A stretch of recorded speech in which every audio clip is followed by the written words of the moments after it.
By the time a man reaches his 40s, he's no longer afraid of obvious danger. He's seen it already. He knows what chaos looks like. He recognizes volatility. He's learned, often the hard way, to step away from women who are loud, erratic, impulsive, or openly hostile.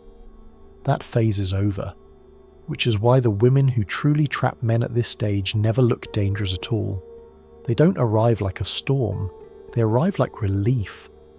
After a divorce, after years of tension, after emotional exhaustion, a man isn't searching for excitement, he's searching for peace, for calm, for someone who feels safe. And she understands that instinct perfectly. She doesn't raise her voice, she doesn't provoke, she listens, she nods.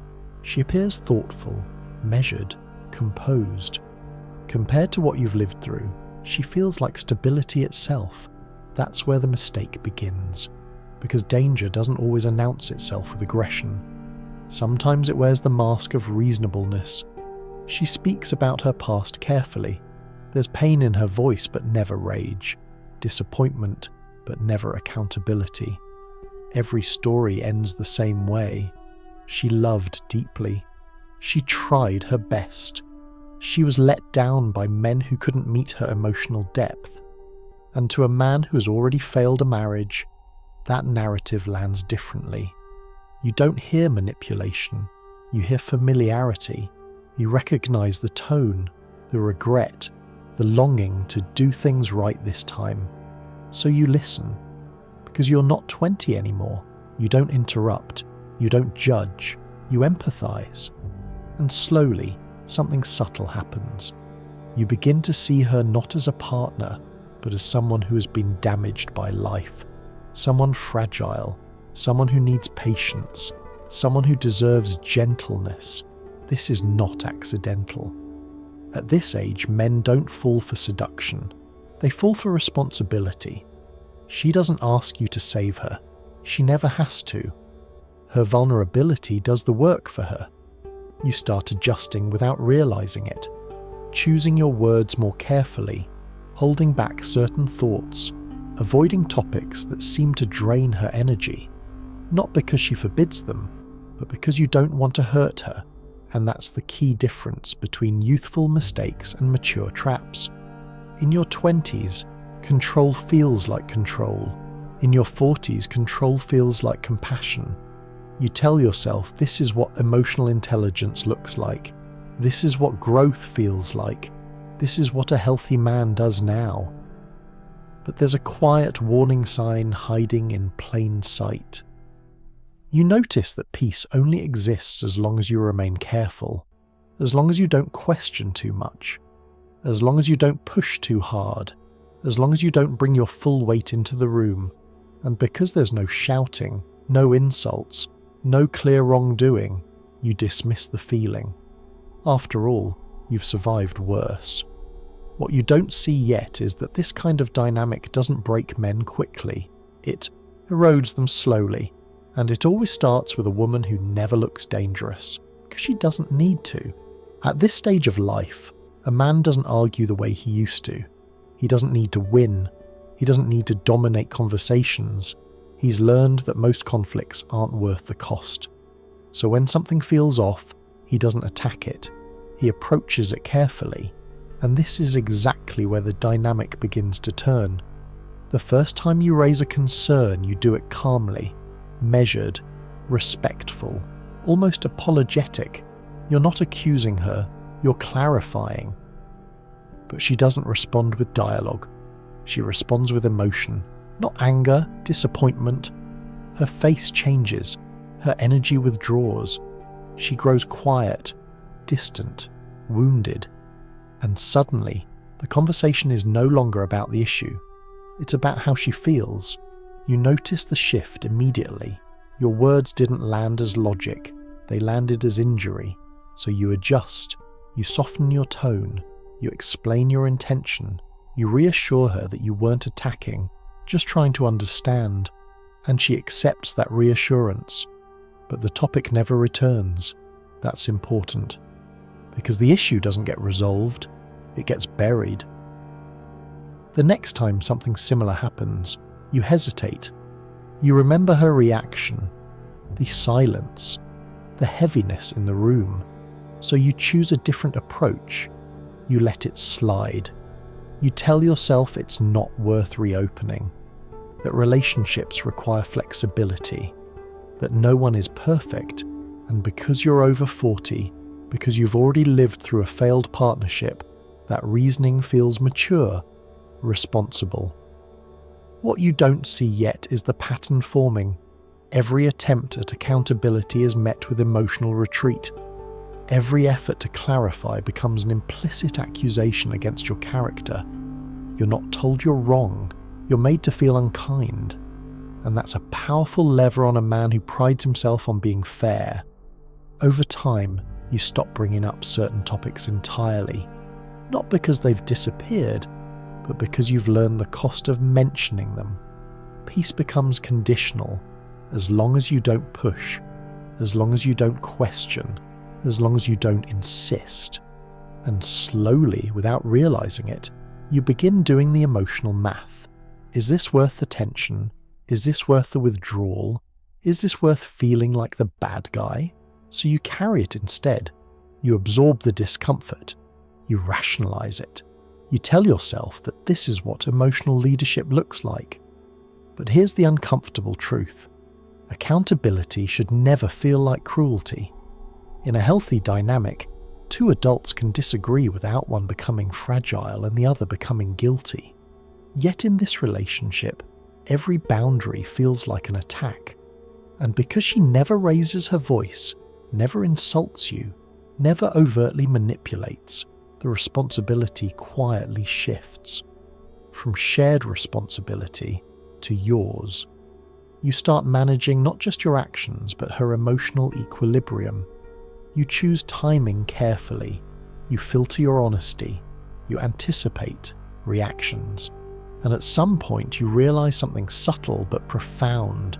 You're no longer speaking freely, not because you're afraid of conflict, but because you've been trained to associate truth with harm. This is where many men stay stuck, because nothing here looks abusive. Nothing here looks extreme. Nothing here justifies leaving, at least not on paper. But internally the pressure is building, and what feels like maturity is slowly turning into self-erasure. By the time a man has been divorced, he's learned to respect emotional nuance. He understands that not every reaction is manipulation. He knows that people carry wounds. He's no longer interested in winning arguments at the expense of empathy. And that's exactly why fragility becomes such an effective form of power in this dynamic. She doesn't need to demand anything. She doesn't need to control you openly. Her emotional sensitivity does the work for her. Every time something feels wrong, the pattern repeats. You bring something up gently. She grows quiet. Her energy collapses inward. Not in a dramatic way. In a way that feels heavy. She may say very little, or nothing at all. And suddenly, you're not addressing the original issue anymore.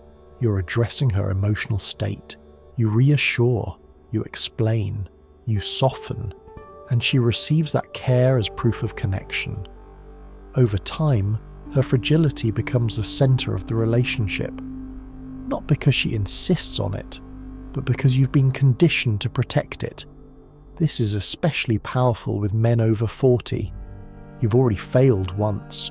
You already carry regret. You already question whether you could have handled things better in the past. So when faced with a woman who appears sensitive, introspective, wounded but reasonable, you overcorrect. You tell yourself this time will be different. This time you'll be more patient, more emotionally available, more careful. And she rewards that behavior, subtly. When you accommodate her emotional needs, things are peaceful. When you don't, the atmosphere changes, not violently, just enough for you to notice. Silence replaces warmth. Distance replaces connection. No accusations, no fights, just withdrawal. and withdrawal is far more effective than confrontation on a man who values harmony. Because there's no clear enemy to resist, there's only discomfort. You begin linking your own self-expression to relational risk. You learn which parts of yourself to mute, which opinions to soften, which instincts to doubt, all in the name of being understanding. Here's where it becomes dangerous. You stop evaluating the relationship based on how you feel. You evaluate it based on how well she seems regulated. If she's calm, things are good. If she's distant, you search your behavior for the cause. Even when the issue has nothing to do with you, her mood becomes the metric, and slowly, a silent rule establishes itself. Your needs are negotiable. Her fragility is not. This is not something she announces. It emerges naturally from repetition, from conditioning, from your desire to be a good man rather than a difficult one. And this is where many men begin to feel tired without knowing why. They aren't fighting. They aren't arguing. They aren't even unhappy in a dramatic sense. They're just drained. Because carrying someone else's emotional balance is exhausting, especially when it never ends. Especially when your own needs never enter the equation, but you don't leave, because nothing here feels wrong enough. Yet, at some point something changes inside you. Not dramatically, not all at once. It's not a breakdown, it's a quiet adjustment. You notice it in small moments. You pause before speaking, not to be thoughtful, but to be safe. You catch yourself rewriting sentences in your head. You decide certain topics aren't worth the emotional aftermath. And because you're older, because you've already lived through chaos once, you mistake this for wisdom. You tell yourself you've matured. You're calmer now, more controlled, less reactive. You wear this restraint like proof of growth. But growth doesn't require self-censorship. What's happening here isn't maturity, it's contraction. Your presence in the relationship begins to shrink. Not because she demands less of you, but because you demand less space for yourself. You become easier, more accommodating, more predictable. And predictability feels like safety for her. But safety achieved by silence has a cost. You stop sharing certain thoughts. You stop expressing certain frustrations. You stop bringing your full emotional weight into the room.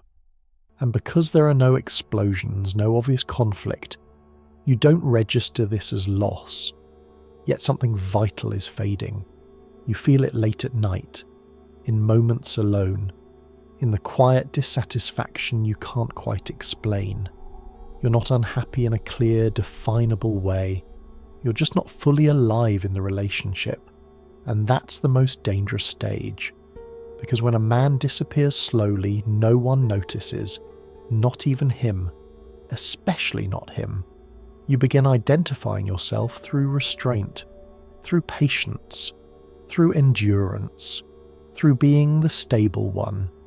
And that identity becomes hard to let go of. Because leaving would mean admitting that all this carefulness wasn't strength, it was survival. It would mean questioning whether you mistook emotional intelligence for emotional self-neglect. And that's a painful realization for a man who prides himself on self-awareness. So you stay. You tell yourself this is what adult relationships look like. That passion fades. That compromise is normal. That peace requires sacrifice. But peace that requires you to vanish is not peace. It's containment. And the longer you remain contained, the harder it becomes to remember who you were before you started shrinking. You don't feel trapped by her. You feel trapped by the version of yourself you've become in order to keep her calm. And that realization, when it finally surfaces, is often the beginning of the end. By the time a man reaches this point, he's no longer confused. He knows something is wrong. He feels it in his body before he admits it to his mind. The tension in his chest, the fatigue that doesn't come from work, the quiet sense of being emotionally on duty all the time. This is not ignorance. This is awareness. And yet, he stays. Not because he doesn't see the problem, but because leaving now feels heavier than staying. At this stage of life, walking away isn't just about ending a relationship. It's about confronting a story about having already failed once, about having promised yourself you'd do better next time, about having believed that maturity meant patience, not walking away. So when the discomfort becomes undeniable, you don't interpret it as a warning. You interpret it as a test of endurance, a test of character, a test of whether you're strong enough to handle complexity. And men over 40 are particularly vulnerable to this logic. You've been trained your entire life to endure, to hold things together, to absorb pressure quietly. You don't want to be the man who leaves because things are difficult. You don't want to look back and wonder if you gave up too early. So you search for justification to stay. You remind yourself of her good qualities, of her softness, of the moments when things feel almost right. You minimize your own dissatisfaction by comparing it to past pain. This isn't as bad as my marriage was. At least there's no screaming. At least there's no chaos. And that comparison keeps you trapped, because you're not choosing based on what nourishes you. You're choosing based on what hurts less. Another reason men stay is subtler and harder to admit. Your identity is now entangled with being the stable one, the patient one, the man who understands her when no one else does. Leaving would mean relinquishing that role. It would mean admitting that your empathy has been used against you, not maliciously perhaps, but effectively. And that's a blow to the ego of a self-aware man. It's easier to tell yourself that this is simply what relationships require at this age, that intimacy always comes with cost, that comfort replaces desire, that depth replaces ease. But deep down, you know that what's missing isn't excitement, it's reciprocity. You're carrying weight that isn't being carried back, and the longer you stay, the more you invest. Time, energy, emotional labour. Investment creates inertia. The thought of starting over feels exhausting. The idea of explaining yourself again feels unbearable. So you remain where you are, not because it's good, but because it's familiar. And familiarity, at this stage of life, can masquerade as safety, even when it's quietly draining you dry. Long before a man admits the truth consciously, his body begins to react. This isn't poetic language, it's physiological. The nervous system doesn't lie politely. You may not wake up thinking, "I'm trapped," but you wake up tired in a way sleep doesn't fix. Your patience shortens, not explosively, but internally. Small things irritate you more than they should. You feel tense even during moments that are supposed to be relaxing. And because you're over 40, you don't dramatize this. You rationalize it. You blame stress, work, age, responsibilities. You tell yourself this is just what life feels like now. But there's a difference between being tired from life and being depleted by proximity. Your body feels it first. Your shoulders are tight. Your jaw is clenched more often. Your breathing is shallow without you noticing. You're constantly slightly braced, as if something might go wrong, not because she's explosive, but because peace feels fragile. You're relaxed only when you're alone. That's a critical signal many men ignore. Solitude feels lighter than connection, not lonely, lighter, and instead of seeing that as information, you frame it as personal failure. I'm becoming distant. I'm emotionally unavailable. I need to work on myself. So you double down. You try harder to be present, more attentive, more emotionally regulated. But regulation without reciprocity turns into suppression. And suppression has consequences. Your libido drops, not from lack of attraction, but from lack of safety to express desire freely. Your motivation dulls, your edge softens. You don't feel inspired, you feel managed. Again, nothing dramatic happens, no fights, no ultimatums, just a quiet bodily resistance. You begin procrastinating conversations you know you should have. You delay decisions. You avoid thinking too far ahead. Your intuition is trying to surface, but your rational mind keeps pushing it down. Because admitting the truth would mean acknowledging that calm can still be suffocating. That gentleness can still control. That emotional maturity can still be used to silence you. Eventually, the body escalates the message. Sleep becomes restless. Anxiety appears without clear cause. You feel a low-level unease that never fully dissipates. And still, many men stay. Because leaving now would mean trusting sensations they were trained to override. It would mean choosing instinct over narrative. And for men who have spent their lives being rational, reliable, and composed, that leap feels dangerous. But here's the reality. When your body is more at ease away from someone than with them, your system has already decided. The mind is just lagging behind. There is a moment, quiet, unspectacular, when everything finally aligns. Not a fight, not a betrayal, not a dramatic revelation, just clarity. It usually arrives when you're alone, driving, walking, sitting in silence after another conversation that went nowhere. You replay an interaction in your mind, and for the first time, you don't analyze what you said. You observe what always happens, the same emotional withdrawal, the same subtle shift, the same unspoken pressure to soften, retreat, accommodate. And suddenly you see the pattern, not as a collection of incidents, but as a system. It's not that she's fragile, it's that fragility has become the organizing principle of the relationship. It's not that you're insensitive, it's that sensitivity is being used to limit truth. It's not that you're failing to communicate, it's that communication has consequences only for you. This realization doesn't arrive with anger, it arrives with something heavier. Grief. Grief for the version of yourself that believed patience would be enough. Grief for the emotional labor you gave freely, assuming it would eventually be returned.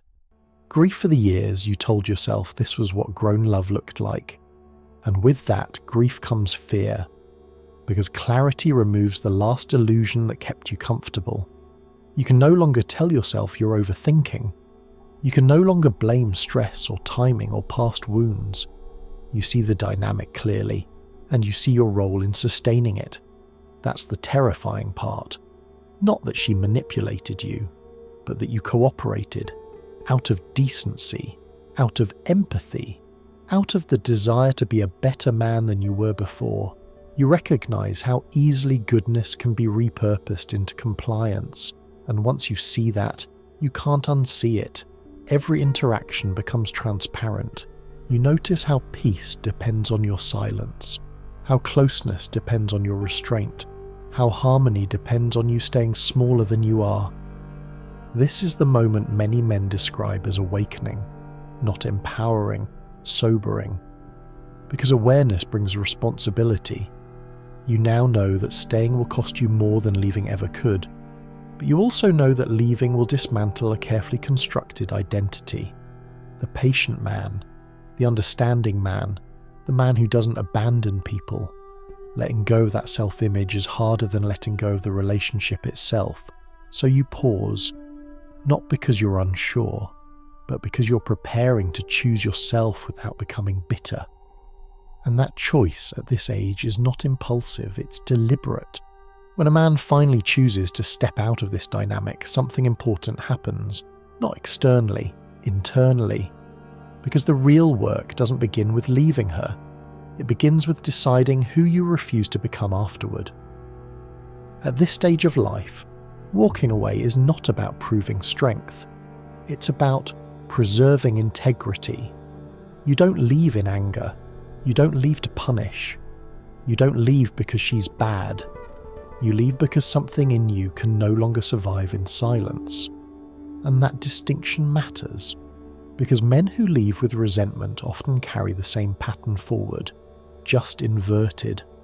They harden, they close, they replace patience with suspicion, and they mistake emotional numbness for wisdom. But that's not growth, that's armor. The goal is not to become colder, it's to become clearer. You begin by reclaiming something simple but profound, your internal authority. You stop outsourcing your sense of rightness to someone else's emotional state. You stop measuring your worth by how calm you can keep another person. You stop confusing endurance with love. This doesn't mean abandoning empathy. It means putting it back in balance. You learn that compassion without reciprocity is not virtue. It's self-abandonment. You learn that emotional intelligence includes knowing when not to accommodate. You learn that being a good man does not require you to disappear. And perhaps most importantly, you learn to trust the signals you once dismissed. The tension in your body, the hesitation before speaking, the relief you felt when alone. Those were never signs of failure. They were signs of misalignment. Leaving doesn't instantly restore you, but it creates space. Space to hear yourself again. Space to speak without rehearsal. Space to feel without managing the room. And in that space, something returns. Clarity, energy, presence. Not the reckless intensity of youth, but a grounded, self-anchored calm that doesn't depend on anyone else's fragility. This is what mature strength actually looks like. Not dominance, not control, not emotional withdrawal, but the ability to remain open without being consumed, the ability to care without shrinking, the ability to walk away without losing your humanity. She never looked dangerous, and now you understand why. Because the most dangerous dynamics are the ones that don't attack your power. They slowly convince you to give it away. And the moment you stop doing that, quietly, without drama, the trap dissolves. Not because you escaped her, but because you finally came back to yourself.